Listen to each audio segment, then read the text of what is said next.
Previously, in the dungeon of the Mad Mage, the party found themselves weary and worn after a battle against Balgroas, but victorious.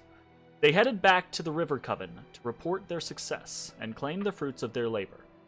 However, when they returned, Gurgle Brine, the lead sister of the Coven, was away. Fortunately or unfortunately, they had Cauldra Cuddlefingers to entertain them while they waited, though they did not wait long. After a short time, Gurgle returned, exasperated and wounded.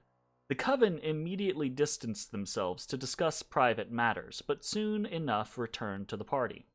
Gurgle congratulated them on their success and willingly traded Matashtai's artifact for the circlet of the Two-Headed King. Bones attempted to inquire about Gurgle's condition and what was going on, but the Coven didn't seem trusting enough to speak about the subject yet. As the party left to explore and potentially meet the Legion, they left the River Coven by the southern direction. Coral traveled with them to the cavern with the Great Stone Cauldron, making it clear that the River Coven considered this series of caves to be their territory. Taking the hint, the party headed back to the Sargoth River instead of exploring eastward. There, they used their drow raft to ford the river to the western banks. Here, they found a great stone door flanked by defaced carvings of dwarves. When they ventured inside, they found a small antechamber with another similar door. As Ashes moved to inspect it, he triggered a trap, causing a massive stone block to fall down upon him, nearly crushing him and pinning him to the floor. The party rushed to his aid, but was initially unsuccessful in freeing him, and the block continued to crush him. In a panic, Ashes transformed into his wolf form, heaving and scrabbling. The extra strength was just what the party needed to free him from the trap. As Ashes addressed his injuries, Bones investigated the door and found it locked, with no obvious way of opening it. Not wanting to force anything, the party decided to explore some of the miscellaneous tunnels around them, eventually heading west and then south, following the smell of decay. They eventually found a room with 3 dead reptilian creatures, as well as a stone archway whose keystone and base stones showed an image of a man reaching out with a staff. While they investigated this archway, they were unaware of the drow ambush that had snuck up upon them.